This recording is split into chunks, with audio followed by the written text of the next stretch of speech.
Hoje a ideia é a gente completar o livro e a gente vai se abrir para um novo livro, que está até atrás de mim aqui.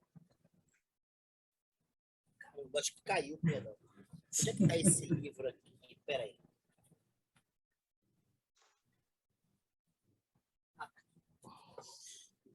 Se não me falha a memória, pelo que a gente tinha marcado, vou até dar uma revisada lá. Era esse livro, vem depois. Onde é que está? As 20 teses sobre ser cristão. Eu vou tentar fazer um PDF para vocês. Esse é um livro raro. É um livro do Hans Küng, da década de 1970. É um livro que é uma espécie de síntese que ele faz de um livro muito grande chamado Ser Cristão, que deu muito o que falar no mundo inteiro. Então, ele escreveu 20 teses sobre ser cristão, são as teses dele, que ele tenta se aprofundar numa linguagem bem mais simples, falando sobre Jesus, a noção de ritual, a noção de salvação, o fato dele não ser um asceta, no sentido de alguém que quer elevar o espírito para além do mundo, sem dados bíblicos muito legais. É um livro muito contemporâneo ainda. Então, a minha ideia é ler com vocês. Ele é pequenininho, de novo, pequenininho, fácil de entender, mas profundamente crítico, né, com muitas propostas aqui interessantes, tá? Então, minha ideia hoje, a gente termina, faço o PDF, e aí vamos ver se a gente vai lendo ao longo do mês, desse próximo mês está chegando, abril. Pode ser? Podemos? É um teólogo que morreu há pouquíssimo tempo, um cara que estava aí dava aula numa faculdade de teologia ecumênica na Alemanha. Ele foi silenciado por João Paulo II. Até o Bento XVI, ele estava assim, só se comunicando com outras religiões, com os muçulmanos, com budistas e com protestantes. O catolicismo acabou com ele, mas ele continuava vivo aí nessa cena intelectual. E aí o Papa Francisco voltou a falar com ele logo no primeiro ano, começou a ter interesse, se colocou a favor de que ele fosse reabilitado a dar aula em lugares católicos, que ele estava proibido, né? E deu assim uma força muito grande a ele, tal. Então, um cara bem interessante, vocês vão ver, tá? Vamos lá, então, ó. O que é a religião? Estamos terminando hoje. É claro que eu fui fazendo, como a gente faz sempre em aula, recortes, né? Vocês podem ler o livro todo, eu não fiquei parando em cada momento, senão, além de ser cansativo, vocês iam perder o fio condutor que me interessa preservar no livro. A quais questões a noção de religião responde para o Rubem Alves? Essa é a questão, esse é o problema central. A religião aparece para Rubem Alves respondendo o quê? As religiões concernem a existência humana em quê? Engaja o ser humano por inteiro em relação ao quê? O que está em jogo com o discurso religioso? Então, a primeira coisa que a gente viu é que o Rubem Alves ele parte de um mundo, sobretudo o mundo ocidental, que se apresenta cada vez mais como secularizado nas suas instituições. Você pega uma escola pública, por exemplo, no Rio de Janeiro, e aí alguém tem a ideia de fazer um concurso público para ter professores de religião. Rapidamente, muita gente vai reclamar. Por quê? Porque sabe que esse tipo de aula é uma aula extremamente doutrinária, que pretende converter pessoas a um certo modelo religioso. A gente sabe que é isso. Eu tenho um amigo, eu acho que, não sei se o Vitor, o Edson, eu sei que conhece, mas mais gente daí sei que conhecia. Ele foi um pastor metodista e ele era teólogo, fez doutorado na PUC e tudo mais. Abriu um concurso na época do governo Garotinho ou da Rosinha, um dos dois. Um município de Nilópolis, se eu não me engano, o prefeito de lá era amigo da família Garotinho, resolveu abrir concurso para professor de religião. E ele fez. Gerson fez. Porque ele estava saindo da igreja metodista, falou, eu tenho que sobreviver, e fez o concurso. E foi impressionante quando ele tentou falar de várias religiões, vários símbolos religiosos. Foi um problema sério para ele, porque as famílias queriam a Bíblia, era só a Bíblia. Dar aula de Bíblia era a questão. Ele falou: não, o concurso é sobre religião. Eu dou aula de religião, a gente tem que passar por várias religiões.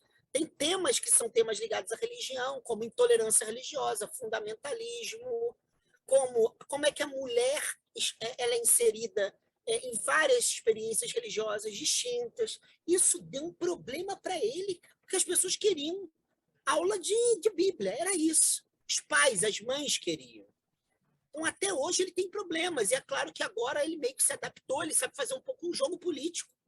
Mas isso mostra para a gente que muitas vezes a gente reclama desses concursos porque a gente está numa sociedade secular que a gente não quer vincular instituições públicas com doutrina religiosa. Faz parte disso. A gente faz parte. O que não significa que as culturas ocidentais hoje sejam ateias, mas elas são seculares. Meu filho está estudando numa escola particular, Éden. Não tem aula de religião. Ele estudou em duas escolas religiosas, confessionais. O Bennett e o Sion, né? Protestante católico. E as aulas de religião eram extremamente delicadas, assim, porque eram aulas de certos princípios cristãos que não poderiam ferir a liberdade dos alunos, das famílias, porque isso é uma exigência do governo, ou seja, não pode chegar, sabe, com o pé na porta. Ofereciam cursos, por exemplo, de Eucaristia, primeira comunhão e tal, não podia obrigar ninguém a nada, e mais, tinha que ter no currículo conteúdos mínimos que tocassem outras tradições religiosas, que, obviamente, vez por outra, isso era burlado. Mas, por exemplo, eu fui no Sion participar de um evento organizado pela equipe de religião, que era um pastor, que no caso me chamaram, uma mãe de santo do Candomblé, que é professora da UERJ, uma mulher muito legal da antropologia, foi uma mãe de santo de Umbanda, foi um padre que celebrava missa lá, e foi uma mulher espírita que era mãe de um aluno lá. Isso fazia parte do programa, como quem diz, olha, se a gente vai dar aula de religião, a gente tem que minimamente mostrar a cara de outras possibilidades de espiritualidade religiosa e tal. Então, isso faz parte da cultura secular, entende? O Rubem Alves está partindo daí. Mas ele não está partindo só daí, ele tá fazendo uma pergunta. Será que as questões religiosas não ganharam novas roupagens nas sociedades seculares? As questões religiosas respondem a quais perguntas humanas? Será que novas instituições, novas instâncias culturais não estão dando conta das velhas perguntas religiosas que agora estão vestindo outras roupas? Entendeu? Por outro lado, se vocês seguirem o livro, o Rubem Alves para e diz assim, olha, a religião se tornou um problema na nossa cultura porque a modernidade ocidental e europeia começaram a questionar a pretensa universalidade religiosa, a pretensa supremacia cultural das religiões através das ciências modernas. E para a maneira de indagação das ciências modernas, o modo como as ciências modernas perguntam pela realidade, para essa maneira, a religião muitas vezes é uma quimera. Sobretudo, as práticas religiosas ocidentais, que elas têm pretensão de falar da realidade da mesma maneira como um físico fala da realidade. É uma pretensão. Então, um físico vai apresentar uma tese sobre cosmologia. Aí a gente abre o livro de Gênesis capítulos 1 ao final do capítulo 2. A gente acha que aquele primeiro versinho do primeiro capítulo, no princípio criou Deus o céu e a terra, a gente acha que é um relato cosmológico da mesma maneira como um físico fala de cosmologia. A gente acha isso. E essa confusão, atribuir ao discurso religioso, sobretudo cristão, como um físico fala de cosmologia. A gente acha isso.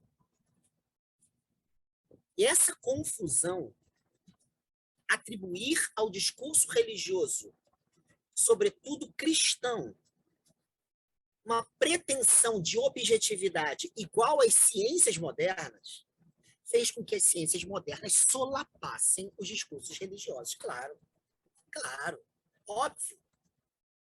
Porque os discursos religiosos, eles não têm essa pretensão. Eles não são esse tipo de linguagem. Eles não respondem aos tipos de questionamento das ciências modernas. Não respondem. E aí, para as igrejas preservarem as suas supremacias políticas, econômicas, culturais, elas quiseram enquadrar o seu tipo de discurso com o tipo de discurso das ciências. Física, química, biologia, anatomia, sabe? Quando Paulo fala do corpo glorioso, o corpo espiritual, as pessoas estavam falando isso nos séculos 18 e 19, onde a anatomia começou a florescer. A anatomia enquanto ciência do século 18. Mas ela começa as primeiras pesquisas com mais rigor no Renascimento, século XV para XVI. Mas ela se torna uma ciência no século XVIII, sobretudo na França.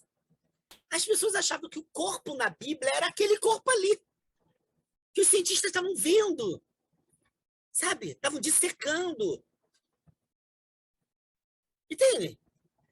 É claro que o corpo ressurreto de Jesus não é o corpo da anatomia. Mas se eu falar para vocês, vamos chegar agora, semana da Páscoa, domingo da ressurreição. Aí depois da ressurreição aparece Jesus, capítulo 20 de João. Ele chega para Tomé e fala, toca aqui. A gente interpreta o toca aqui como um anatomista dentro de um centro anatômico dissecando um cadáver. A gente acha que é o corpo da anatomia moderna, o corpo da Bíblia, entende? Sabe? Aí a gente começa a confundir as coisas. Acredita que ressurreição seja revivificar, a expressão é essa mesmo, é o verbo, revivificar o cadáver. E essa confusão gerou tanto problema. Essa competição entre linguagem religiosa cristã e as múltiplas linguagens científicas modernas. Obviamente que a galera que estava fazendo ciência começou a ver, olha, se vocês acham, é isso que o Rubem Alves diz em vários capítulos aqui, se vocês acham que isso que vocês estão fazendo tem a ver com o que a gente está fazendo, então o que vocês estão fazendo é uma farsa. Entendeu? Se vocês acham que a noção de criação na Bíblia é um ser superpoderoso, estalou o dedo e fez bluf, e que o relato da criação em 6 dias, descanso no 7º, tem a ver com a noção de dia, que a gente chama dia 24 horas, vocês vão falar merda. Por quê? Isso aconteceu, não sei se vocês sabem, a palavra fundamentalismo surgiu na igreja presbiteriana. Tá? Nós que somos filhos e filhas dessa tradição, a gente deveria ter a vergonha. Entre 1909 e 1915, um conjunto de 12 livros, que em inglês se chamavam Fundamentos, um testemunho da verdade, esses livros criaram a chamada tradição fundamentalista. Mas a matriz dela é do século XIX, a matriz dessa tradição. E na época, até meados da década de 1950, você falar eu sou fundamentalista dava orgulho nos Estados Unidos. Isso surgiu na Universidade de Princeton, em Nova Jersey. Eu sou fundamentalista, dava um orgulho. Aí, quando os muçulmanos, por causa da Guerra dos 6 Dias, foram considerados fundamentalistas, as igrejas evangélicas dos Estados Unidos, fundamentalistas, pararam de usar esse adjetivo como algo positivo. Olha só. Isso é história. Mas era uma reação aos teólogos e teólogas do século XIX que estavam começando a ler a Bíblia, falando assim, gente, as ciências modernas estão mostrando que esse livro aqui não é um livro de ciência, esse livro aqui tem outros propósitos. A gente tem que usar as ciências modernas, a história, a geografia, a arqueologia, a física, a química, a biologia. Não é para justificar a Bíblia, mas para relativizar os nossos olhares. A gente está olhando a Bíblia como se a gente tivesse o olhar de um cientista dentro de um laboratório. Isso não dá, gente. E aí, esse movimento de relativização cultural, histórica, moral, que se chamou de teologia liberal, teve uma reação que é o chamado fundamentalismo, entendeu?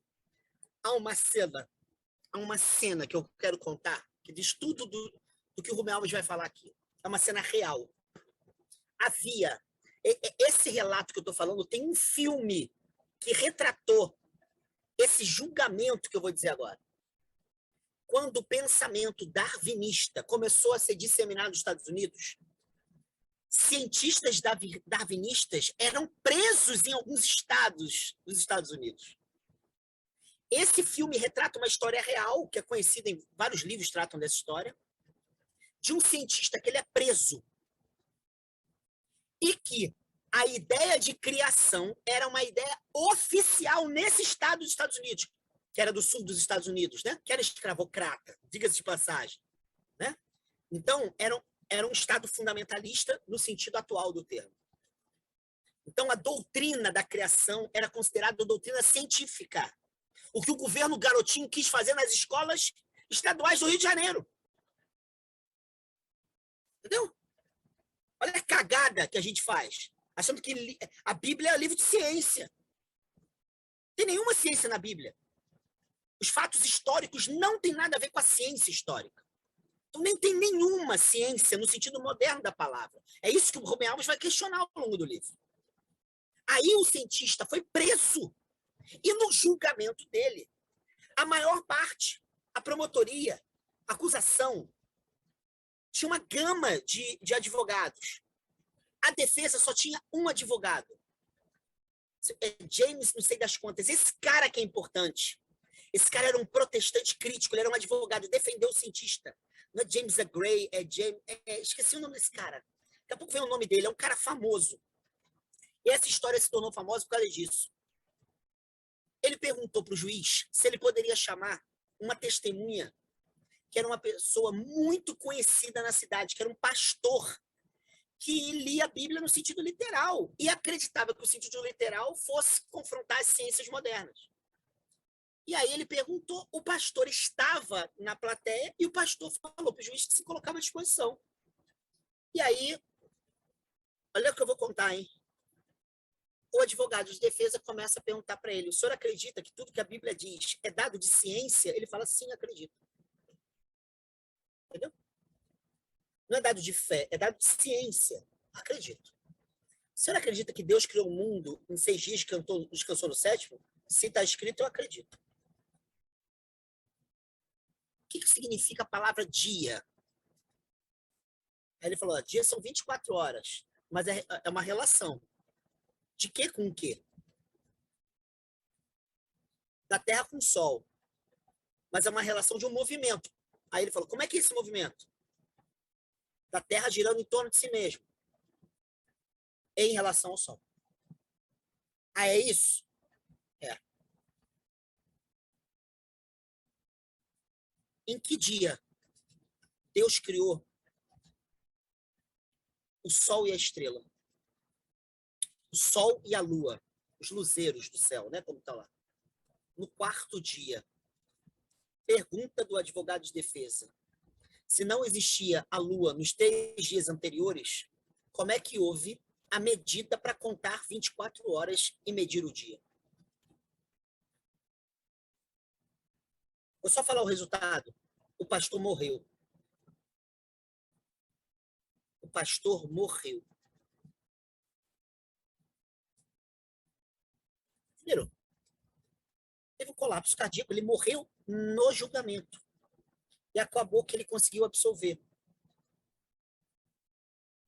Até a década de 40 do século XX, grande parte dos Estados Unidos proibiam a divulgação do pensamento darwinista. Eu estou falando de século XX, gente. Eu não estou falando de 1500 anos antes de Cristo, eu estou falando de ontem à tarde. Entende o que eu quero dizer? Vocês entenderam o que os cientistas modernos devem ter enfrentado? O conjunto de perseguições anatomistas, por exemplo,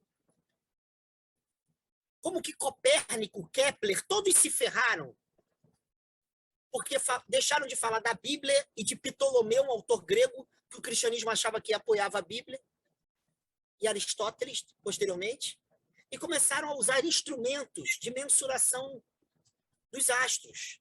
Já imaginou a merda que isso deu? Vocês já imaginaram? Então, o que essas pessoas começaram a dizer? Que a religião está ligada à quimera. Que o discurso religioso, como diz Freud, ele não é nem falso, ele é ilusório, dizia Freud. Porque ele diz que falso é o contrário da verdade. Mas no caso religioso, ele não é falso. Porque não tem nenhuma relação com a realidade no sentido que a ciência estuda. Era assim que o Freud também pensava. A ideia de objeto científico. Então era uma ilusão aquilo ali. Então é óbvio que tem um conjunto de pessoas na modernidade que vão bater de frente a essa confusão entre linguagem religiosa e ciência moderna.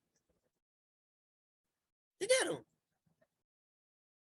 Então é óbvio que nós que somos forjados e forjadas em escolas, que estudamos biologia, que estudamos minimamente, ninguém fez faculdade, mas estou na escola. Você pega o relato de Gênesis e dá vontade de rir, é claro, porque a gente interpretou aquilo num sentido objetivo, como a ciência tende a conhecer a realidade. Entendeu o que eu estou dizendo? No século XIX, vocês terem noção como isso é tão sério. Na França, por exemplo, em lugares da Espanha, as pessoas, os padres, sobretudo os jesuítas, pegavam cadáveres, e colocavam no altar, e faziam sermões com cadáveres dentro da igreja. Para dizer o quê? Que as pessoas que confiassem na ciência, elas iam ficar iguais no inferno ao objeto de estudo daquelas ciências que eram um corpo morto. Ameaçavam as pessoas. Ou seja, não estudem essa merda. Olha o preço que vocês vão pagar. É isso que eles estudam. O cadáver, a morte, é assim que vocês vão ficar no inferno. Se confiarem na ciência e não na doutrina.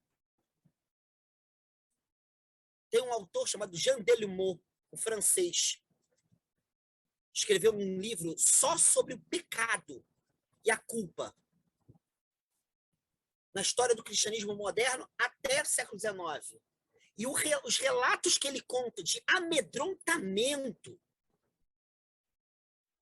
que as igrejas promoviam em relação aos saberes científicos modernos, era uma coisa que você fala, cara, não é possível, isso é sério. É sério. Entendeu? Não é à toa que nós temos negacionismo no mundo inteiro. E quase sempre com razões religiosas. Entenderam? A gente está vendo a Covid no Brasil, a parte do mundo. Isso tem raízes. O Rubem Alves vai falar, olha, o ateísmo moderno surge aí. Dessa confusão de achar que a Bíblia ela está fazendo ciência histórica, ciência astronômica, a ciência física, química, biologia. Ela não está fazendo isso, gente. Isso foi inventado aqui há pouco tempo. O conceito de sexualidade existe só no século XIX. Homossexualidade é uma palavra de 1869. O conceito de 1870. Você vai achar esse conceito na Bíblia, gente? Vocês estão de sacanagem. Entende? Um conceito que surgiu para falar de problema psiquiátrico. Ele tem a ver com a Bíblia? O que a Bíblia tem a ver com a psiquiatria, gente? A psiquiatria surgiu no século XIX, na Europa. A noção de doença mental é uma noção do século XIX. Você acha que a Bíblia fala de doença mental? Nem existia essa ideia. Entende o que eu estou dizendo? Ou seja, a Bíblia é um livro de mitos e de fé. É uma linguagem que tem outros horizontes. Não é o horizonte das ciências modernas. E, nesse sentido, o Rubem está dizendo, olha, gente, a gente precisa entender a cabeça desses caras que negaram a existência de Deus dentro das ciências. Ou ele cita uma parte lá, é o antepenúltimo capítulo, a psicanálise freudiana. Ele fala, cara, aquilo tem sentido, é claro que tem sentido. Nesse texto de 1927, O Futuro de uma Ilusão, religião é uma ilusão. Qual o futuro dessa ilusão? Num mundo cada vez mais repleto de saberes científicos. E o que ele tenta mostrar é que há um psiquismo, uma estrutura psíquica, que ele não fala de todas as religiões, ele fala assim, de uma experiência religiosa do europeu comum. Ele ainda usa essa expressão, europeu comum. Ele está falando assim, da galera, a experiência mais comum. Sabe, ele não está fazendo uma religião específica, não. E o que ele diz dessa experiência? Que o Rubem Alves vai descrever e vai ter que falar, olha, gente, a gente tem que entender isso aqui também, levar a sério. O que diz essa experiência? Ela diz o seguinte, você tem uma figura paterna, que é muito próximo da nossa relação paterna na primeira infância, que diz o seguinte, por um lado, a gente teme, tem medo. Por outro lado, se a gente tiver amor e se identificar com essa figura, a gente consegue proteção. Então ele diz, a mentalidade, a estrutura psíquica, né, do europeu, da europeia comum, classe média, a galera que vai à igreja, que tem uma certa formação religiosa, qual é? Relação de amor e medo com um ser que, por um lado, pode me destruir igual o pai, por outro lado, pode me proteger, sabe? Se eu fizer tudo direitinho. É isso que o Freud está dizendo. Em outras palavras, a religião é uma neurose infantil. Por que neurose infantil? Porque a gente precisa de alguém que seja um tutor. A gente precisa de tutela. Que, por um lado, nos ameaça, por outro lado, nos protege. Entendeu? No nível psíquico, o que o Freud está dizendo é que a formação psíquica da religião judaico-cristã dos seres humanos comuns é essa. Por um lado, cagaço. Por outro lado, interesse e proteção. É assim que a gente funciona. E o que ele quer dizer é o seguinte, quando a gente amadurecer psiquicamente, a gente não precisa mais disso. Olha, pasmem, um autor como Erich Fromm escreveu um livro chamado Psicologia da Religião. Muito bom. Diferentemente, ele vai falar que não é Jung que nos ajuda a pensar seriamente a religião, é Freud. Ele diz isso, ele diz por quê? Porque Freud nos ajuda a pensar a experiência religiosa para além do medo e da tutela. Nós suportamos uma experiência religiosa para além do cagaço e da tutela, para além do paternalismo, sabe? Para além da marionetização, eu faço o que ele pede para que ele possa me proteger. Esse escambo psíquico. Entendeu? Se está acontecendo alguma merda comigo, é que eu não fiz o que papai falou. Mas se eu vou voltar a fazer o que papai falou, aí papai vai me proteger. Papai é tão legal. Isso é uma imaturidade psíquica, é isso que vai dizer o Erich Fromm, que é um camarada que tem fé. Ou seja, diz o Erich Fromm, Freud nos ajuda a uma questão. É possível ser religioso sendo responsável e autônomo?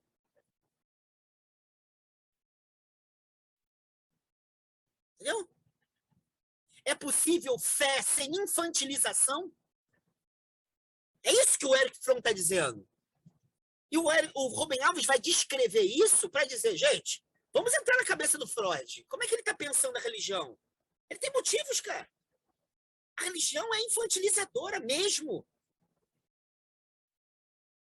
A gente se relaciona com o mistério sempre no sistema do cagaço e da tutela.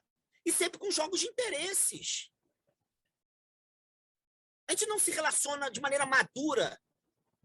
A gente está sempre atribuindo um jogo de culpa, punição e proteção. É isso que vai dizer lá. O Rubem Alves vai interpretar, é assim, é isso mesmo. Em outras palavras, o que o Rubem Alves quer? Ele vai pegar vários saberes modernos e dizer que esses saberes confrontaram uma certa compreensão da religião. Sabe, o que eu estou dizendo aqui, gente, eu frequento muitas religiões, apesar de eu ter meu caminho. Eu posso falar o que o Rubem Alves viu no Freud, o que o Erich Fromm viu no Freud. Eu não conheci nenhum lugar religioso que não tivesse esse paternalismo, essa infantilização, essa idiotização psíquica das pessoas. Não conheci. Onde religiosidade e medo não estivessem atrelados.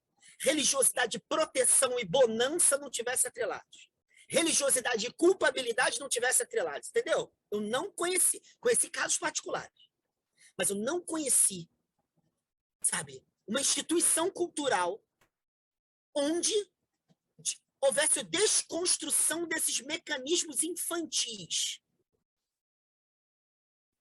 Entende?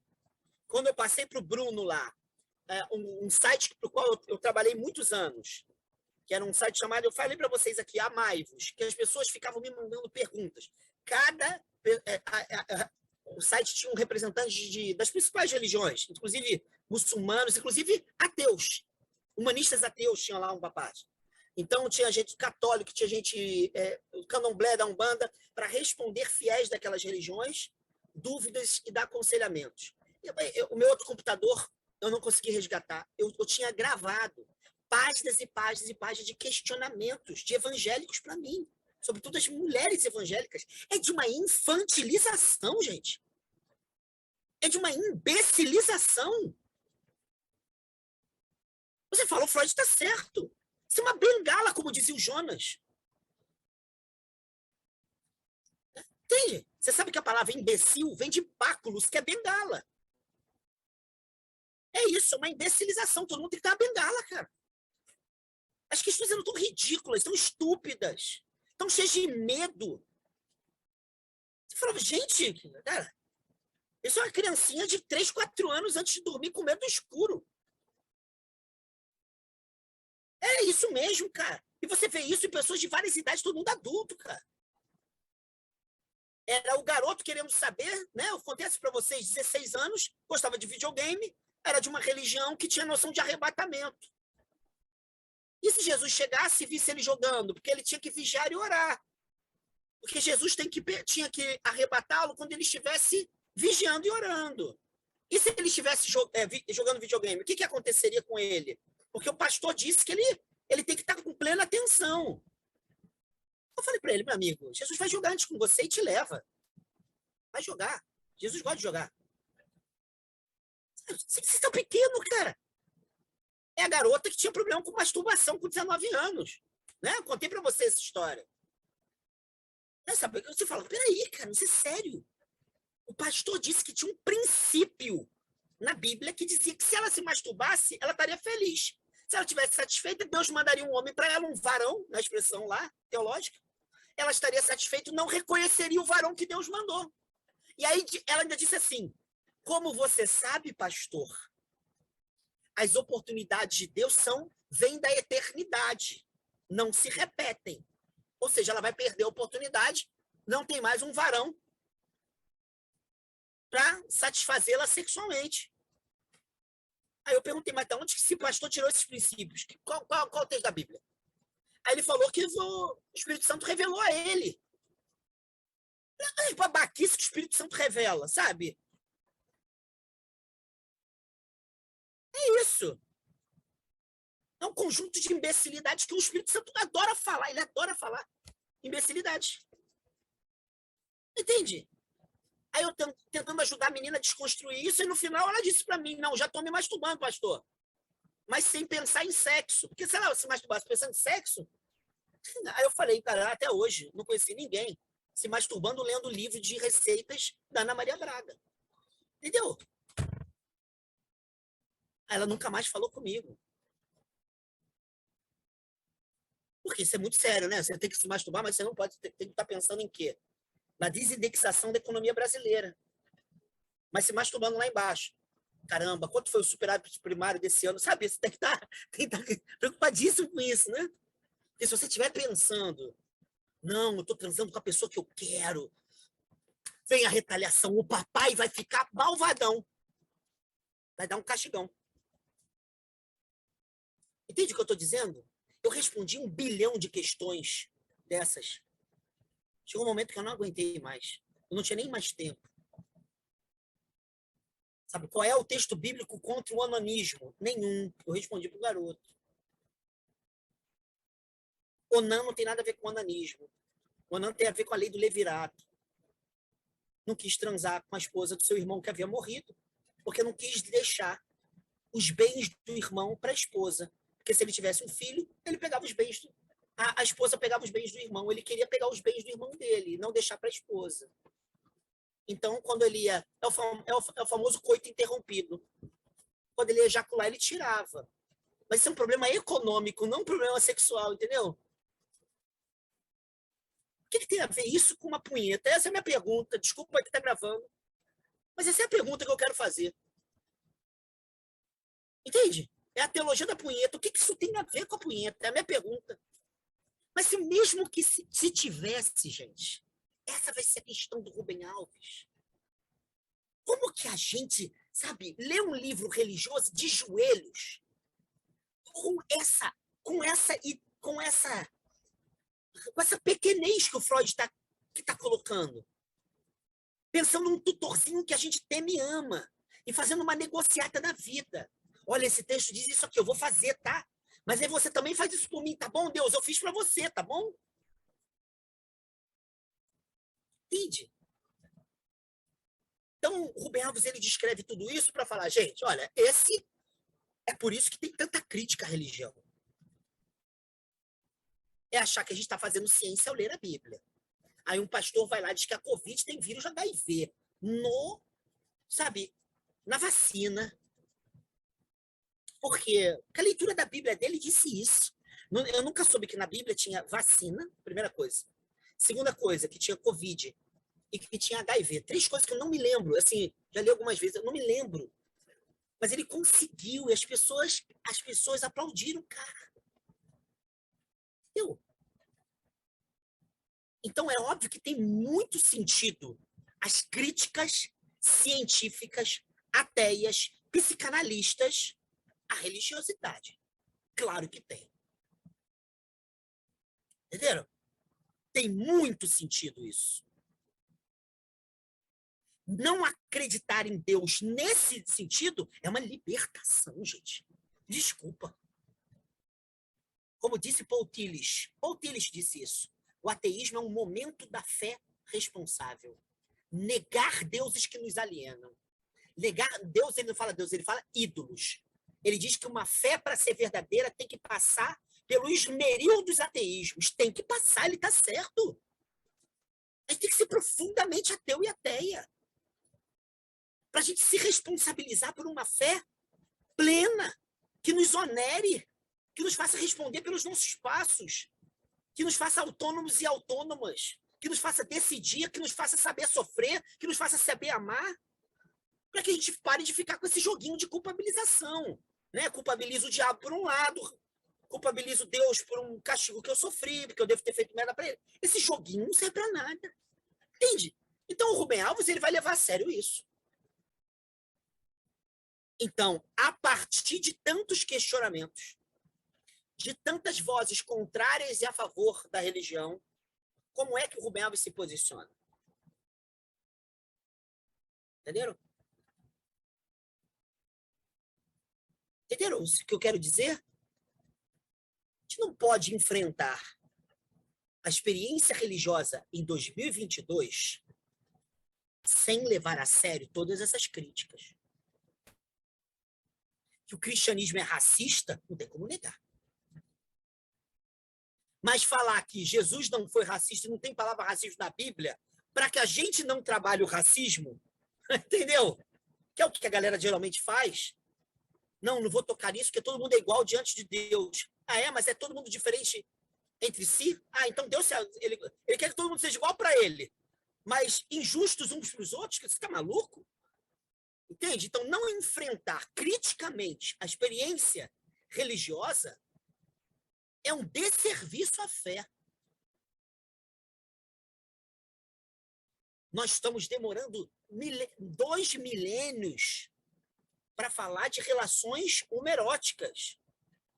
E ainda isso não desce na garganta da maioria. Para poder dar uma bênção em 2 homens que se amam, é um esforço, e às vezes até a gente se sente superior. Viu? Eu estou sendo bonzinho.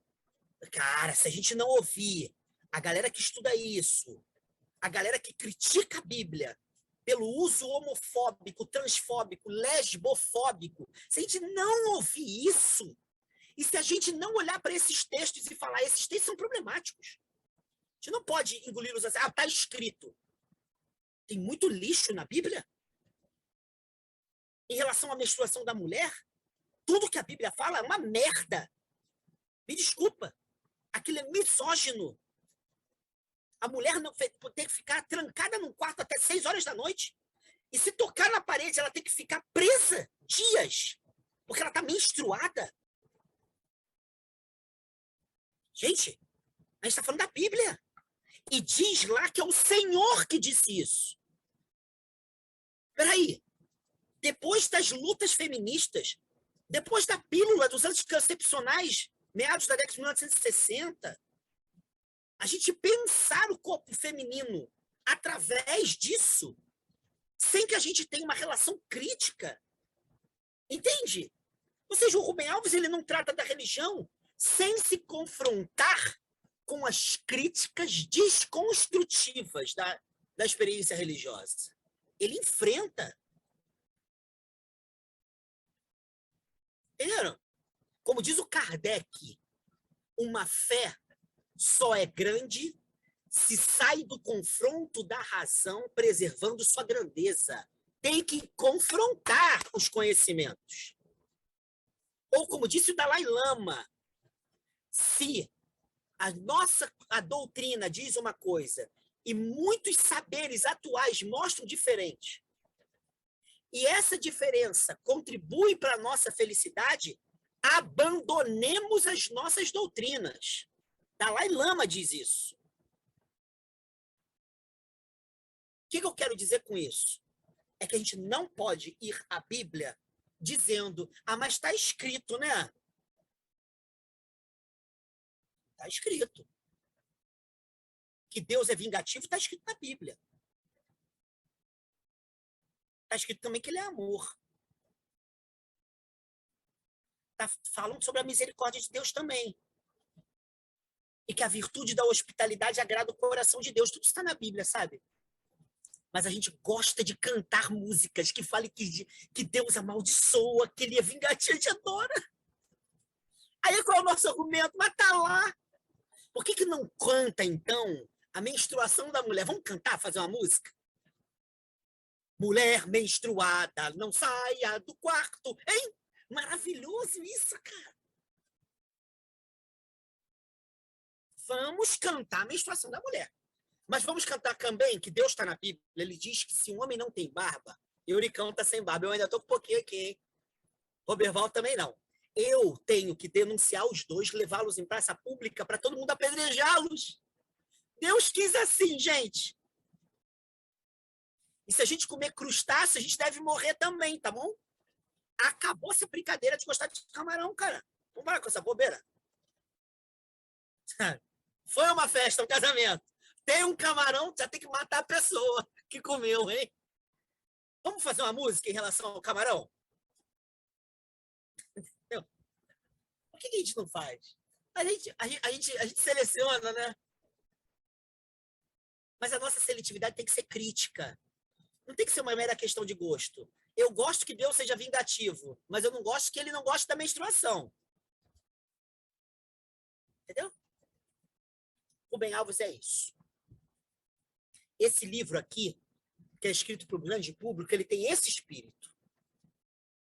Eu vou navegar nas críticas e vou pensar responsavelmente o sentido da religião depois do esmeril de tantas críticas. Tantas críticas. Entenderam? Entenderam o problema? Ou seja, a ICI, a IRE, né? Tem muita gente de Zona Sul do Rio de Janeiro, né? Não tem só, né? Mas tem muita gente que tem mais grau de escolar, né? De escolaridade alto. Isso não é problema de escolaridade, não, gente. Você pode ter 500 doutorados e ter um cagaço da porra de Deus. Entendeu? Se título fosse alguma coisa, Jesus teria que ser doutor. E não era. Nem sacerdote, ele era leigo. Gente, a infantilização da espiritualidade não depende de titulação nem de formação acadêmica. Mas já que tem, é preciso levar a sério. Já que tem que entrar na parada. E tem que confrontar. Não pode ser pela metade, tem que ser. Para ter um confronto crítico. Para ter que... como diz o Rubem Alves muito bem. Muito bem, aliás, vou ler daqui a pouco. Ele fala que crer em Deus é construir altares à beira do abismo. Não tem segurança. É abismo. Abismo não tem solo. Não tem fundo. Abismo. Repleto de incertezas. Entendeu? Então, depois dele fazer essa navegação, falar do Deus dos profetas, um Deus muito marcado por questões políticas, pela defesa dos pobres, das viúvas, né, dos oprimidos, dos órfãos, etc., ele vai chegar ao momento final que se chama a aposta.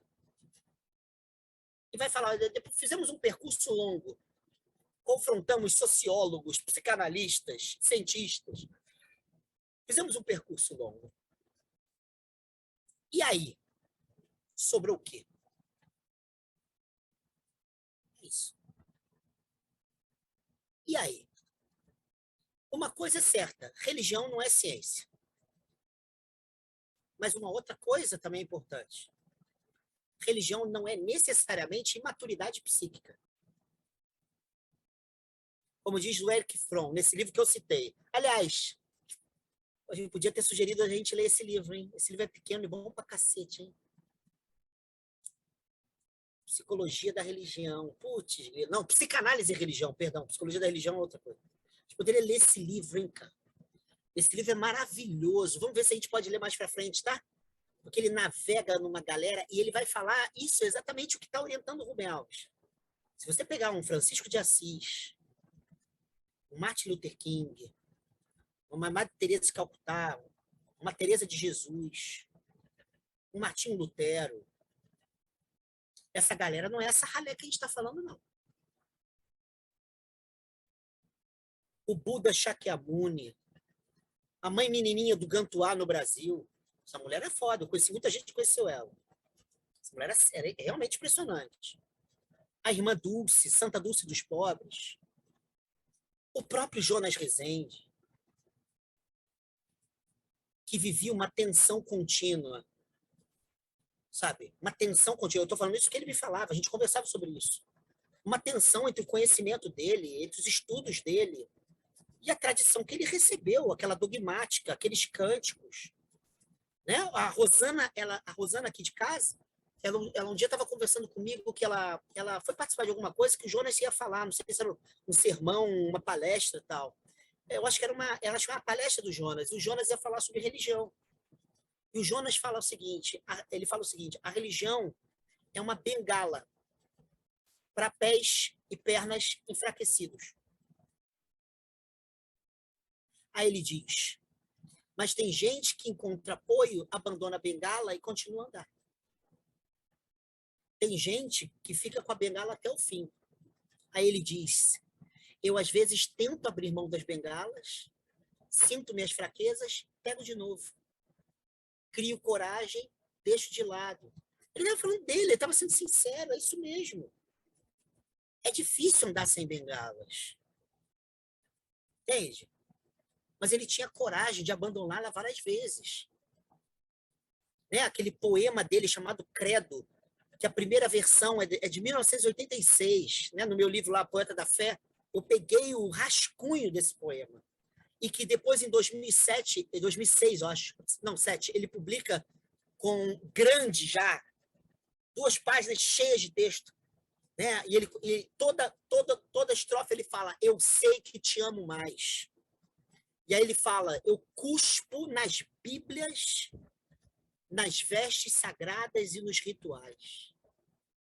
Porque eu sei que eu te amo mais. Sabe, essa fala é uma fala pesadíssima.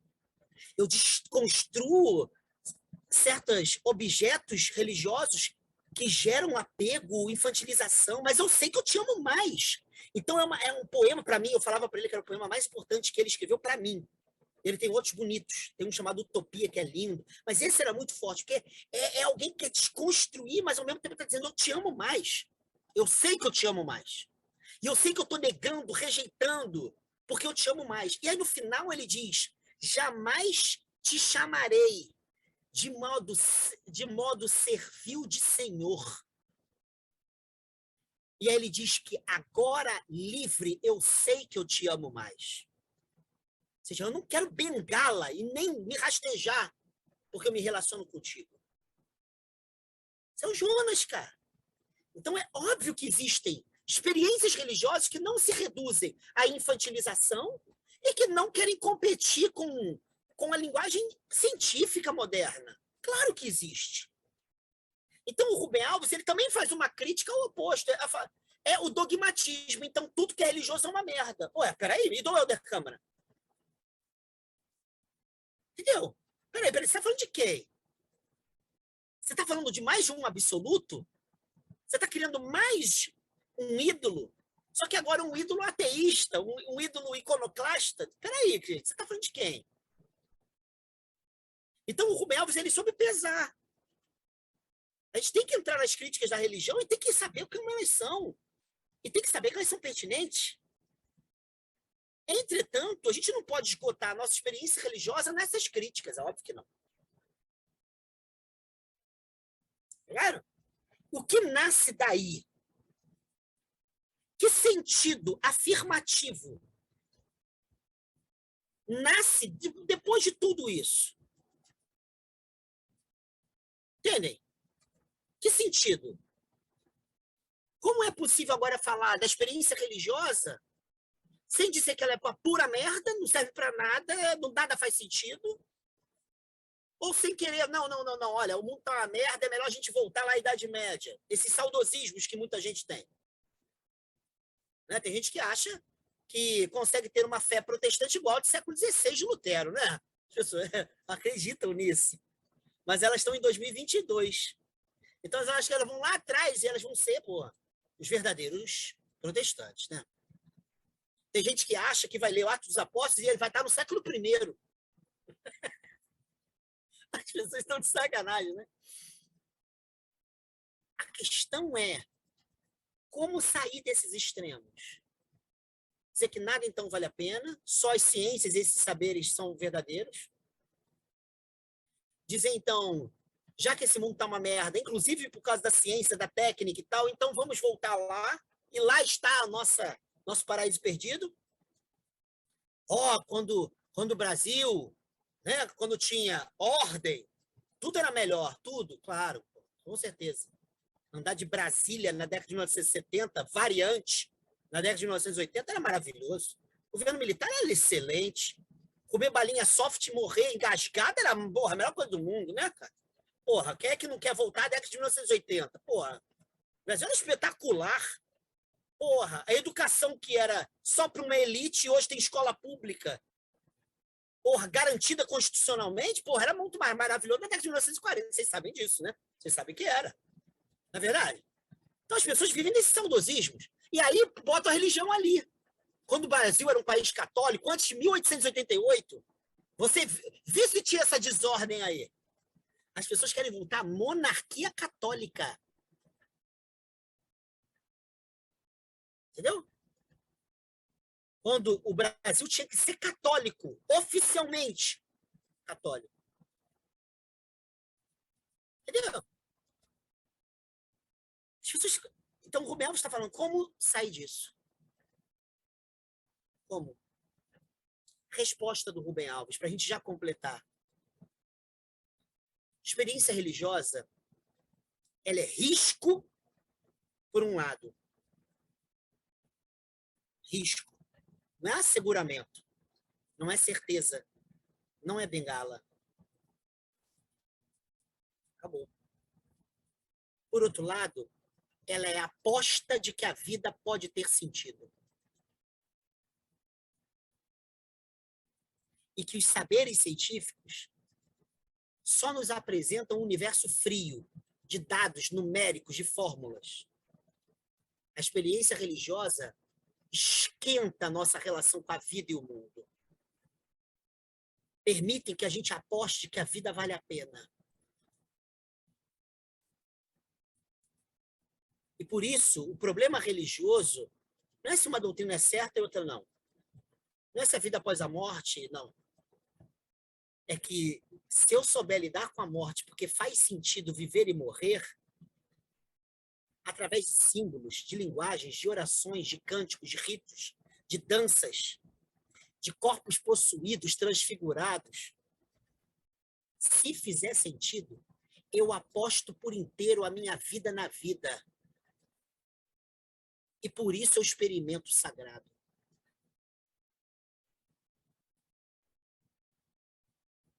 Entenderam? A religião é risco por um lado e aposta de que viver faz sentido pelos nossos desejos, pelos nossos afetos, pela forma como existimos. Viver faz sentido. Mas a gente enfrenta um mundo de muitos absurdos, vai dizer o Rubem Alves, de muitos males. Ele cita o exemplo do Dostoiévski, dos irmãos Karamazov, uma discussão do Ivan Karamazov com Alyosha, que é uma espécie de protótipo do Cristo, Alyosha, onde eles contam a história de uma criança que o pai bota de castigo e fica do lado de fora da casa a noite inteira, passando um frio filha da puta. E aí, o Dostoiévski faz uma pergunta que é criticando Santo Agostinho. Que grandeza o universo ganha com uma criança sofrendo ao relento? A experiência religiosa diz que o universo faz sentido, que o mundo, as estrelas, os astros, a vida e a morte, tudo faz sentido. Mas uma criança abandonada pelo pai ao relento, com frio, na antiga Rússia, entendeu? Nevando. Que calor tem o universo? O que o universo ganha de sentido com essa cena bizarra, estúpida, perversa? O Rubem Alves vai dizer: a religião não resolve o mal. A religião ela não resolve o absurdo. A religião não resolve as angústias da vida. A religião aposta que, a despeito de, tem sentido. A despeito de, tem sentido. Não é por causa de. Ela aposta. Entende? Como é que começam os budismos? As tradições que a gente chama de budismo. Quando Siddhartha Gautama se depara com a finitude humana expressa na doença, na velhice, na morte, quando ele vê um cadáver saindo do palácio onde vivia. E aí ele se desespera. Qual é o sentido?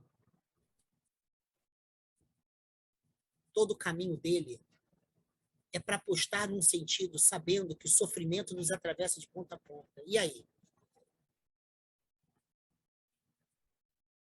Jesus de Nazaré, faz sentido amar no mundo que nos crucifica?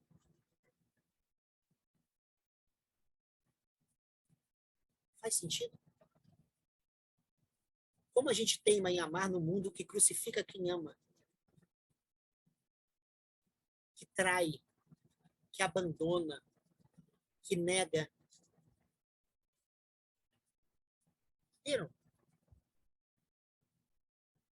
Viram? É a operação espírita da pessoa com os tipos de incorporação dela lá, a pessoa na maca, com câncer, e a outra com a mão elevada, fazendo movimentos. Às vezes a entidade vai lá e faz gestos, cortam não o corpo, mas como se estivesse cortando. É a aposta de que a vida pode sobrevoar o câncer, porque tem sentido. É o ebó do candomblé, a oferenda que você faz às divindades para mobilizar o axé da sua vida, a vida ganhar movimento e você não ser refém das paralisias. Por que você faz as oferendas? Cânticos, alimentos, para essas forças que se chamam orixás. Porque a gente aposta que faz sentido. Como diz um mito africano de como é que se supera a morte, já que ela nos amedronta. Morte é uma divindade chamada Iku. Como é que se supera a morte? Ninguém mata a morte, diz o mito. Mas a morte perde a força quando nós nos solidarizamos quando ela chega. Ninguém mata a morte.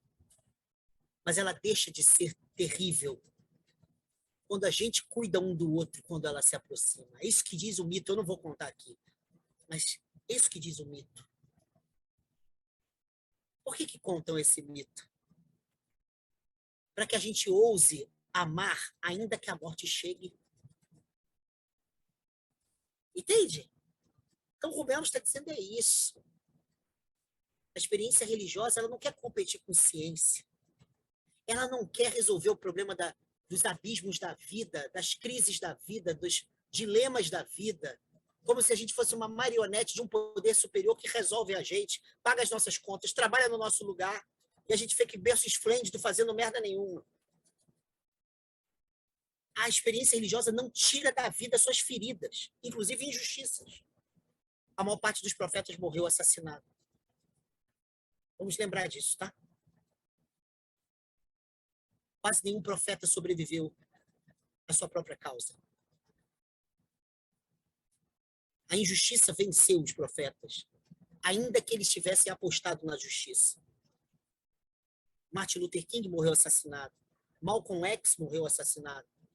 Mahatma Gandhi morreu assassinado. Mas a experiência religiosa nos faz que o risco de ser vivido. Isso é Rubem Alves. Por isso eu vou completar nosso encontro de hoje com o texto do Rubem Alves, esse livrinho aqui. Ah, não dá para aparecer. Perguntaram se acredita em Deus. É a abertura do livro. Como se fosse... Não é nem prefácio, que ele não faz prefácio. É uma abertura de meia página. O Rubem Alves diz assim, 2007, hein? Perguntaram-me se acredita em Deus. Eu vou interpretar isso aqui, porque isso é genial. Isso aqui é genial. Respondi com os versos do Chico, né? Não é Chico Xavier, não. Vocês vão ver. Saudade é o revés do parto. Saudade é preparar o quarto do filho que já morreu. Chico Buarque. Saudade é o revés do parto. O contrário do parto é a morte. É a mãe que prepara o quarto para o filho que morreu. Isso é saudade. Aí diz o Rubem Alves, qual é a mãe que ama mais? A que arruma o quarto para o filho que vai voltar? Ou a que arruma o quarto para o filho que não vai voltar? Onde está o maior amor? Ele não diz que, porque não tem comparação. Mas peraí, eu tenho amigas que perderam filhos, e eu vejo isso, exatamente isso. Preparam o quarto, preservam fotos, celebram aniversários, fazem missa todo ano. Tem uma liturgia da saudade e da falta. Continua ele. Sou um construtor de altares. Altar. Esse elemento religioso de ligação com a divindade. Né? Eu construo altares. É isso que ele está dizendo. Construo altares à beira de um abismo escuro e silencioso. É a mãe que perdeu o filho e sabe que ele não vai voltar. Mas quando ela prepara o quarto, ela tem um altar. Porque ela se relaciona com um abismo escuro e silencioso. E, de alguma maneira, ela transforma a falta em amigo, em algo que não mais amedronta, que não machuca, com o qual ela vai lidar de outra maneira. Eu construo os altares com poesia e música. Ele vai dizer ao longo do livro que a poesia é uma palavra que junta os cacos, que são as palavras. A poesia é uma estratégia que junta os cacos, que são as palavras, para a produção de beleza. Então ele está dizendo, os meus altares são palavras produtoras de beleza à beira do abismo, silencioso e escuro. Os fogos que neles eu acendo, nos altares, iluminam o meu rosto e me aquecem. Mas o abismo permanece escuro e silencioso. Religião é construção de altares. Através de palavras, de danças, de símbolos, que jamais vão arrancar da vida abismos. Jamais. Jamais vão trazer o filho morto de volta. Ali tem abismo. Mas a gente constrói altares. O abismo está lá, silencioso, escuro. Mas quando a gente constrói altares, a gente acende velas que aquecem a gente, que aquecem o rosto e faz a gente apostar que a vida vale a pena. Mas os abismos não foram embora. Isso é religião para Rubem Alves. O resto é infantilismo, dogmatismo, desejo por segurança ou coisas afins.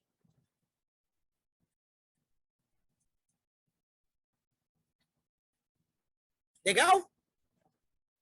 Esse é o sentido do livro do nosso mestre, grande mestre Rubem Alves.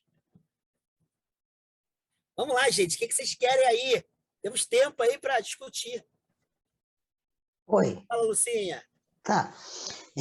Umas semanas atrás a Márcia falou sobre isso, né? A necessidade que algumas pessoas têm nesse controle, nessa necessidade de pecado, de ter isso. Assim.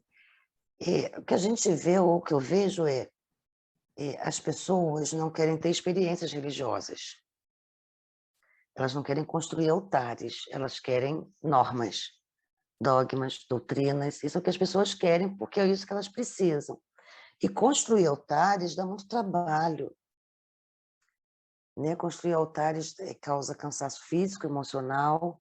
Então, isso tudo é uma construção de anos e anos e anos que no final da história vai dar em nada, como diz o Gil, vai dar em nada do que a gente pensava encontrar. Né? Né? Então, é muito difícil essa experiência religiosa, é muito difícil chegar a essa conclusão. Né? Você está, Lúcia, colocando as grandes questões para a nossa espiritualidade. Quanto a nossa espiritualidade, ela suporta de responsabilidade. Uhum. Ou seja, a gente desvinculou espiritualidade de responsabilidade, porque a gente pensou a espiritualidade como mágica, não como magia, como mágica, como truque. Tem alguém que vai fazer o truque e no final vai acontecer o inesperado. Dostoiévski, nos Irmãos Karamazov, que eu citei agora, naquela passagem chamada o Grande Inquisidor, que é uma parábola, segundo ele, o inquisidor fala para Jesus assim: as pessoas não vão à igreja por causa de ti e por causa de Deus. Elas procuram a igreja interessadas no milagre. A gente quer espetáculo. A gente quer que, pirotecnicamente, Deus resolva qualquer coisa. É isso que a gente quer. Portanto, uma fé não infantil, ela é raríssima. A gente olhar para o abismo e saber que a gente está construindo altares, sem saber que os abismos vão desaparecer, isso para a gente é grande. Agora, as religiões se nutrem da infantilização das pessoas. Exatamente. Elas se nutrem no poder, elas se nutrem financeiramente, elas se nutrem afetivamente, elas se nutrem sexualmente. Aqui, algumas pessoas aqui conhecem, né? A Patrícia conhece muito mais aqui. A mãe Viviane, ela uma vez veio aqui em casa e trouxe um áudio que eu falei, caraca, que é isso? O áudio era o seguinte: o cara procurou lá um terreiro de não sei aonde, de uma não sei o que lá, e tinha uma filha lá da casa que estava com uma entidade incorporada, e a entidade disse que para tratar do problema dele, tinha que transar com ela. A entidade disse. A mulher queria dar pro cara. O cara transou com a mulher, mas ele estava noivo. E ele não soube se era a entidade ou era a mulher, né, cara? Mas ele estava com medo, e se a entidade fizesse mal para ele? Ele disse isso no áudio. E aí, cara, ele estava mandando para um pai de santo aquilo chorando, dizendo que ele acabou abrindo para a noiva terminou a relação. Mas e aí? O que ele faria diante de uma pombagira? Ele tinha cagaço daquilo. Então, até o controle sexual das pessoas, até o tesão das pessoas para o pastor. Cara, esse lugar é perigoso, um lugar de sacerdote masculino. Você pode manipular a sexualidade alheia mesmo, isso é sério. Eu não estou aqui para moralizar isso, não. Porque se for uma relação consensual, tudo bem. Mas muitas vezes a pessoa está interessada no poder do outro, é na palavra, se eu der para o cara tem poderes, tem pacto com A, com B, com C. Cara, isso mostra como é difícil ser maduro, construir os nossos altares à beira dos nossos abismos, como é difícil. Entende? É difícil isso. Olha, eu estou falando porque eu estou num lugar há 20, vai fazer 22 anos. Não, 21 anos agora. Como pastor, 21 anos. Mas eu venho de antes. Quer dizer, eu passei quase toda a metade da minha vida nisso. Porra, eu já tive exemplos, cara. É porque eu não tenho interesse. Mas se eu tivesse interesse, eu tinha feito muita coisa. Muita coisa. Não estou aqui para me gabar, não. Porque não veria erro também. Consensualmente, não veria erro nenhum. Mas eu viria muita coisa porque as pessoas projetam em você, cara, a resolução dos seus problemas. Porque elas acham que magicamente eu tenho uma relação, porque eu tenho um monopólio de verdades, cara. E isso é em todos os lugares. Isso é com pai de santo, com mãe de santo, com monge. O Álcio, que vocês conhecem. Porra, eu já saí com o Álcio para bater papo, para beber e tal. O que ele me passa de exemplo é a mesma merda. A idealização dessas figuras, cara. Uhum. Uma mãe de santo agora, que era mãe de santo de uma conhecida minha, não era nem minha amiga. Cara, a mulher destruiu a vida das pessoas. Porque todo mundo divinizava a mulher. Porque essas pessoas, elas querem construir altares, mas não querem os abismos. Elas não querem os abismos. Elas não suportam o abismo. E aí elas querem um altar que só tem a claridade, a obscuridade silenciosa que está embaixo dos seus pés, elas não querem. Então você está certa, Lúcia. A gente tem que questionar sempre o sentido da nossa religiosidade. A gente suporta os abismos da existência ou a nossa religiosidade é uma fuga dos abismos da existência? É a despeito de ou é por causa de? É porque consigo milagres ou é a despeito dos próprios milagres? E se ele não fizer nada do que eu estou pedindo? E aí? Eu sustento ou não sustento? E se não tiver nada do que eu imagino? No final não vai dar em nada do que eu imaginava encontrar. E se no final não tiver o nosso céuzinho, nosso isso, nosso aquilo, nosso tudo? E aí? Você suportou a grandeza da fé? Uma amiga minha é a maior batalhadora mesmo. Mas uma vez lá em casa, estávamos nós duas, a gente conversando a respeito da palavra, do levar a sério, do levar ao pé da letra E ela acredita que no céu é aquela vila, é um condomínio.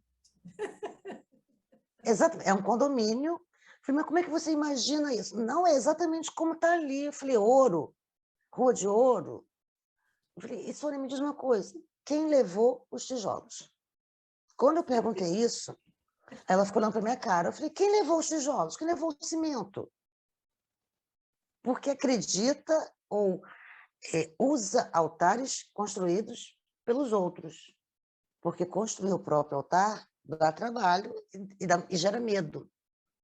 Né? Então, tem umas questões, assim, umas crenças, uma coisa do levar a Bíblia na pé da letra, que é muito infantil mesmo e chega a dar medo de estar assim, em contato com as pessoas dessas que a gente está vendo por aí, né? É uma loucura. Agora, exercer o amor a despeito disso com essas pessoas é um desafio. É. Ser justo com essas pessoas a despeito disso é um desafio. Ou seja, ser respeitoso com práticas que são práticas extremamente dogmáticas, às vezes até fascistoides, né? É um desafio. E saber quebrar ídolos sem destruir pessoas também é um desafio. Então, tudo isso a gente tem que levar em conta, né? A gente está lendo Rubem Alves num espaço de discussão, num espaço mais acadêmico, entre aspas. Agora, até para tocar nisso, que isso deve ser tocado em qualquer lugar religioso, mas a gente tem que saber o cuidado para a gente não destruir pessoas cujos sentidos, os últimos sentidos da sua vida estão nesses ídolos que elas acreditam que magicamente determinam o seu caminho. Então, é saber como desconstruir sem destruir. Isso realmente é um problema para a gente que trabalha na tentativa de amadurecer a nossa existência exercendo a fé. É desafiador isso. Isso é problemático. É. Confesso com você. O exercer a fé é uma coisa que as pessoas não entendem, que não podem largar tudo da sua vida nas mãos de Deus. Deus nos botou aqui para que a gente tome as rédeas e a gente pegue e vá. Abandonar tudo nas mãos de Deus? Não, Deus vai ver, Deus vai fazer. Não, Deus me mandou aqui para eu fazer, para eu tomar as rédeas. Agora, claro que um dia você vai perder alguém que você gosta, porque a vida é assim. Depois de todo dia vem a noite, depois do verão vem a primavera, vem o outono, tem aquela sucessão que não pode ser interrompida, porque tem que seguir aquele ciclo, é a maneira de ser. Se está na enchente da maré, eu não posso querer que a maré baixe, só porque eu estou com vontade. E a maré está subindo, e você vê, a maré está subindo. Ah, meu Deus, me dá força para aguentar a maré alta. Me ajuda aqui, porque estou fraquejando. O me ajuda aqui não é ele te dar uma corda, ele te mandar um barquinho. É te dar força para continuar nadando. Te ajudar a ter ânimo para nadar. A gente tem que nadar. Concordo com você. Eu citei para vocês uma frase, acho que foi aqui, não sei se foi aqui, que é da tradição de Santo Agostinho. Santo Agostinho morre, né? 430, século V. Se não me engano, essa frase é do século VI ou VII. A frase diz: age como se tudo dependesse de ti, sabendo que Deus age de acordo com aquilo que dele compete. Ou seja, age como se tudo dependesse de ti. Leve em conta que Deus está agindo de acordo com o que compete dele. Mas o que compete dele não substitui o que compete a você. É isso que está dizendo.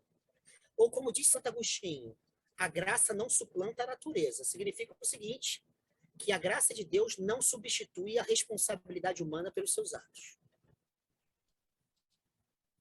Significa que a gente vai responder inteiramente por tudo que a gente faz. Porque a graça não é substitutiva, ela não faz nada no nosso lugar. A graça nos potencializa, mas não nos substitui. Então, uma fé madura é uma fé suficientemente capaz de afirmar tudo como se dependesse de ti, sabendo que Deus está atuando, de acordo com o que é dele. Mas o que é dele não é problema nosso. O que é problema nosso é inteiramente problema nosso. Não é problema dele. Entende? Saber que a gente está relacionado com ele, ou ela, sei lá, mas que ambos não se substituem, isso tem que ter maturidade. Como é que Paul Tillich chamava isso? Teonomia, que não era autonomia no sentido de independência. Autonomia não significa isso, não, mas como a gente interpreta no cotidiano, né? Tudo só depende de mim. E não era heteronomia. Eu dependo de uma lei de fora que legisla sobre mim. Ele dizia o seguinte, que a fé, ela é teônoma. O que é teônoma? Quanto mais eu creio em Deus, mais eu me responsabilizo pelo meu caminho. Teonomia é isso. A lei divina onera as decisões humanas. Entendeu? É uma linha de fuga, não é nem heteronomia, nem independência, autonomia. É teonomia. Isso aí, Márcia, eu concordo com você.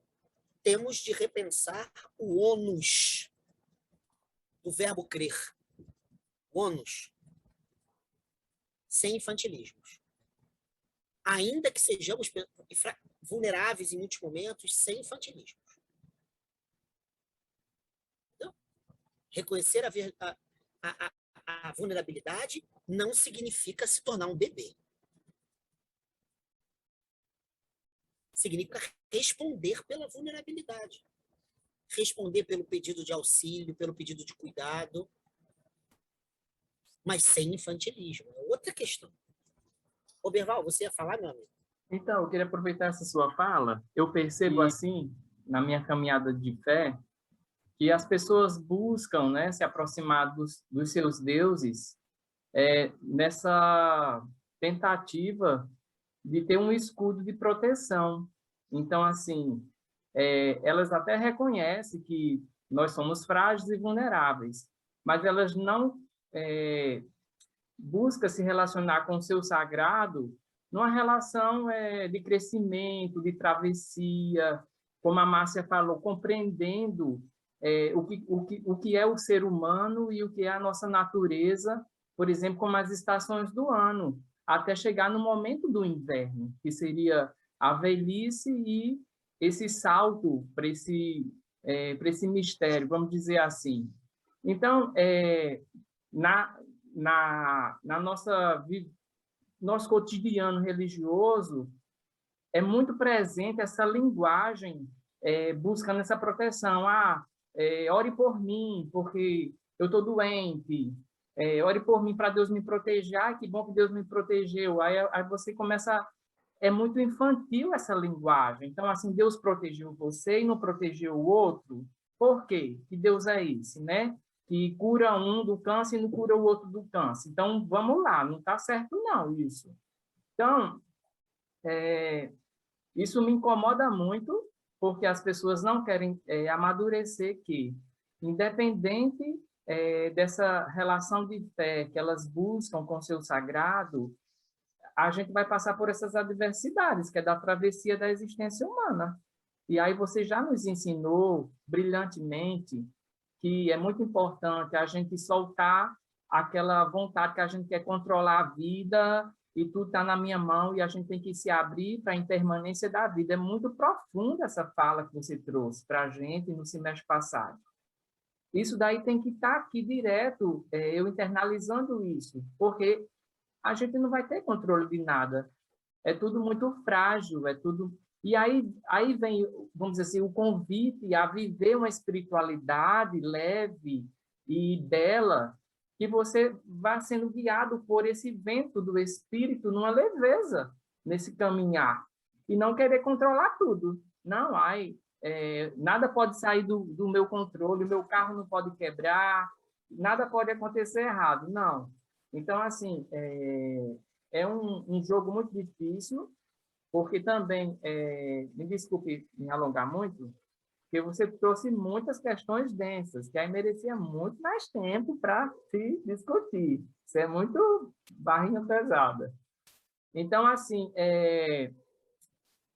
deixa eu só retomar aqui a minha ideia. A minha preocupação também, no mundo cristão, principalmente o evangélico protestante, é que esse lugar de domínio dessa linguagem ele é muito restrito, entendeu? Então, assim, de onde é que está vindo a formação dessa linguagem? Quem é que está dominando e manipulando essa linguagem para se reproduzir isso, né? Então, assim, a gente tem um grupo privilegiado, a gente tem você como nosso mestre nos ensinando. Mas, assim, vamos pensar no Brasil. O que é que predomina no Brasil? São os discursos protestantes e evangélicos extremamente tradicionais e fechados. E as casas de formação para esses pensadores é tudo fechado, tudo está... Então, assim, está nas mãos dele a reprodução dessa linguagem, dessa formação, que vai continuar aí sendo reproduzida. E, assim, isso dá um desespero, tipo assim, meu Deus, a gente é muito pouquinho. Nesse mundão desse Brasil, como é que a gente vai mudar essa realidade, Alexandre? É o a despeito de, ainda que não mude, a gente teima em seguir o caminho. Né? A Patrícia e o Eurico estavam lá no sábado, a gente fez uma celebração lá na Vila Mimosa com as meninas e tal, e foi muito legal. Foi descontraído, todo mundo participou, foi bonito, o Bruno participou, foi muito bonito, assim, e foi significativo para elas. E tinha umas prostitutas mais velhas, cara. É muito legal, a gente tematizou a esperança. Eu li um texto lá de Primeira Reis e tal, falando sobre a esperança, e a gente abriu para as pessoas falarem um pouco sobre esperança e tal. E aí eu e o Bruno, eu contei uma historinha e o Bruno fez um fechamento legal, mas elas queriam falar, cara. Então, sempre que a gente tematiza essas coisas e olha para a realidade, se a gente ficar refém como ela é, a gente desiste. Então, por isso, o Rubem Alves termina esse livro que a gente usou, dizendo que a religião, ela aposta não no que as coisas são, mas no futuro, porque elas podem ser de outra maneira. Mas a aposta, a gente não sabe se é. Continuar apostando é o sentido da esperança. A gente continua apostando. E, com certeza, a gente vai morrer e pouca coisa vai mudar. Porque o mundo não está nas nossas costas. A gente faz parte do mundo, mas o mundo não se reduz a gente. Então, esse exercício de humildade, de saber que a gente está exercendo uma fé, pode ser que nada mude. Mas o fato da gente ter teimado e ter esperançado e ter crido e ter amado e no final encontrar a cruz e não a glória, pode ser que esse seja o grande sentido da aposta da nossa fé. Porque a impermanência, que você disse muito bem, tira da gente exatamente o que Jesus fez. Como é que abre a quaresma? Vocês se lembram, né? Capítulo 4 de Mateus ou Lucas, versos 1 a 11 ou 1 a 13. Jesus no deserto com o diabo. As 3 tentações do diabo, as 3 se resumem em controle. Disponibilidade e controle. Entendeu? Como é que Dostoiévski trabalha as 3 tentações do diabo lá no Grande Inquisidor? O inquisidor, que é um religioso, um padre, diz para ele, olha, você rejeitou o diabo, a gente aceitou as tentações. E aí diz para ele, traduz esses 2 evangelhos dizendo, você não quis poder, você não quis autoridade e você não quis milagre. As pessoas não vêm aqui para buscar o que você e o Pai acreditaram. Aí diz para Jesus, vocês acreditaram na liberdade do coração humano. Nenhum ser humano suporta essa liberdade. E por isso vem como se fossem cavalos, querendo ser domados. E por mais selvagens que sejam, eles querem ser domesticados. Dostoiévski está certo, Jesus abriu mão de milagres, no sentido dessas mágicas que resolvem tudo. Você se joga, os anjos te carregam na mão. Você diz para a pedra, transforma em pão, ela se transforma em pão. Não quis autoridade nem poder, vou te dar todos os reinos da terra. Ele abriu mão. Ele ousou a liberdade do coração, que é a liberdade da indeterminação da vida. A quaresma é a gente se preparar não para sofrer, mas para viver a grandeza na fé, na corda bamba da vida, sem bastão na mão. Altares à beira do abismo. Por isso, se a gente recusa o diabo, a gente recusa dogmatismos, respostas cabais. Mas se somos poucas e poucas que queremos lidar com abismos sem que a gente seja tragado e tragada por eles, a gente vai continuar teimando. No dia do nosso adeus, se tudo continuar como está, a gente não continuou do mesmo modo como a gente veio ao mundo. E essa é a aposta mais bonita. Jesus morreu, ressuscitou, o mundo de lá para cá, em muitas perspectivas, só piorou. Outras melhorou um pouco, deu um passo para frente, dois para trás. A humanidade continua no ritmo dos seus lixos e também com algumas grandezas. Agora, não valeu a pena ter morrido por amor na cruz e ressuscitado para mostrar a vitória do amor? Só isso. E é capaz do planeta ser destruído e o amor não ter vencido. Mas ele apostou. Ele apostou. A despeito dele. Então, vamos para frente. Vamos para frente. São 11 pessoas aqui, 12, né? Contando com o Eurico e o Patrício. São 12. Eram só 12 naquele momento. E hoje são bilhões. Continua a mesma merda. Mas a grandeza da raridade faz a vida, com os seus abismos, ter altares que façam tudo ter sentido.